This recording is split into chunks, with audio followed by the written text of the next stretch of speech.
આજે આપણે ફણગાવેલા મગનો healthy super tasty નાસ્તો બનાવીશું।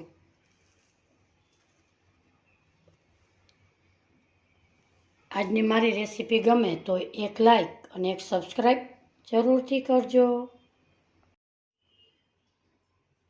હાલો, જય શ્રી કૃષ્ણ। મારા કિચનમાં બધાનું હાર્દિક સ્વાગત છે। આજે આપણે ફણગાવેલા મગનો હેલ્ધી સુપર નાસ્તો બાળકો માટે બનાવીશું।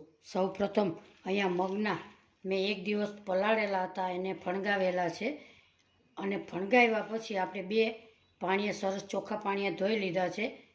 હવે આપણે એનો નાસ્તો બનાવવાનું શરૂ કરીએ। સૌપ્રથમ મગને આપણે મિક્સર જારમાં આવી રીતે ઉમેરી દઈશું। એમાં નાખીશું આપણે પાલક, ગાજર, આદુ અને લીલા મરચાં। લીલા મરચાં તમારે બાળકો માટે બનાવવા હોય તો સ્કીપ કરી શકાય છે। આવી રીતે આપણે ગાજરના ટુકડા કરી અને નાખી દઈએ। પાલકને પણ આવી રીતે મેં 2 પાણીએ ધોઈ અને સુધારેલી છે। નાખીશું આપણે મરચાં, આદુના ટુકડા। આ બધાને આપણે સરસ એકદમ પાણી નથી નાખવાનું અને એમનેમ આપણે પીસી લઈએ। અહીંયા આપણે મિક્સર જારમાં બારીક એવું પીસી લીધેલું છે। હવે આપણે એક બાઉલમાં કાઢી લઈએ। આ નાસ્તો ખૂબ જ સરસ ટેસ્ટી થાય છે। બાળકોને તમે લંચ બોક્સમાં પણ આપી શકો છો। બધું આપણે એક બાઉલમાં કાઢી લઈએ। હવે આપણે આ બેટરમાં નાખીશું 2 ચમચી ચણાનો લોટ,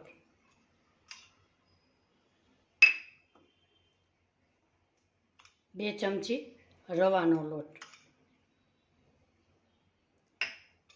1 ચમચી તલ નાખીશું, અડધી ચમચી હિંગ ઉમેરીશું, અડધી ચમચી હળદર પાવડર નાખીશું, સ્વાદ પ્રમાણે મીઠું ઉમેરીશું,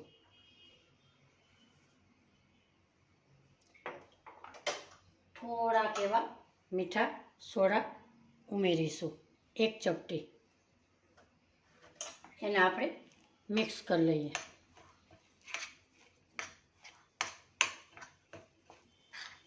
મિક્સર જારમાં થોડુંક એવું પાણી નાખી અને આમાં ઉમેરી દઈએ।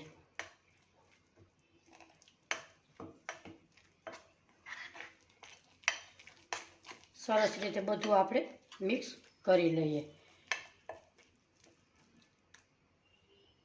આવી રીતે ચીલા તેલમાં પડે એવા આપણે બેટર રાખીશું। આપણું બેટર પરફેક્ટ છે। હવે આપણે ગેસ તરફ જઈએ। આપણું તેલ ગરમ થઈ ગયું છે। હવે આપણે આવી રીતે પકોડાની જેમ એક એમ કરીને આપણે મૂકતા જઈએ। આ પકોડા તમે બાળકોને બનાવી એકવાર જરૂર ટ્રાય કરજો।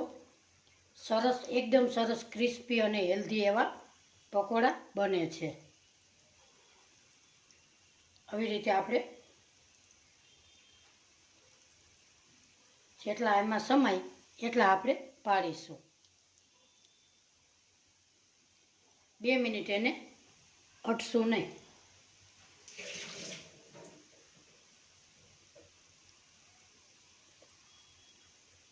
હવે આપણે બધા પકોડા ઉપર આવી ગયા તેલમાં। હવે આપણે આવી રીતે ધીમે ધીમે એને પલટાવીશું।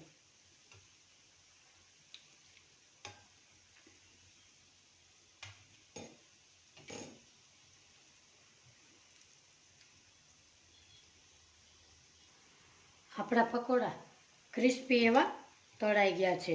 હવે એને આપણે તેલની બહાર કાઢી લઈએ।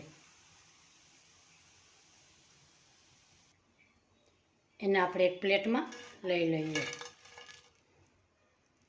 આવી જ રીતે આપણે બીજા પણ પાડી લઈએ। ગેસની ફ્લેમ ધીમી રાખીશું। આવી રીતે આપણે બીજા પણ પાડી લઈએ.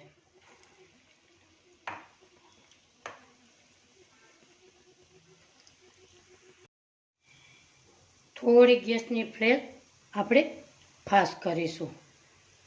એને પણ આપણે ક્રિસ્પી થાય એવા આપણે તળી લેશું. આજની મારી રેસીપી તમને ગમે તો લાઈક, શેર ને સબસ્ક્રાઈબ જરૂરથી કરજો. આવી રીતે આપણે ક્રિસ્પી થાય ત્યાં સુધી આપણે તળી લેશું. આપણા પકોડા એકદમ સરસ ક્રિસ્પી થઈ ગયા છે. એને પણ આપણે તેલની બહાર કાઢી લઈએ. ગેસની ફ્લેમ બંધ કરી લઈએ. હવે આપણે સર્વ કરી લઈએ. આજની રેસીપી મારી ફણગાવેલા મગની રેસીપી તમને ગમે તો લાઈક, શેર ને સબસ્ક્રાઈબ જરૂરથી કરજો. આજની મારી રેસીપી કેવી લાગી કોમેન્ટ બોક્સમાં જરૂરથી જણાવજો. બાળકોને આપણે આવી રીતે કેચઅપમાં બોળી અને જમાડી શકીએ છીએ. ફરી મળીશું એક નવી રેસીપી સાથે. ત્યાં સુધી બધાને મારા જય શ્રી કૃષ્ણ.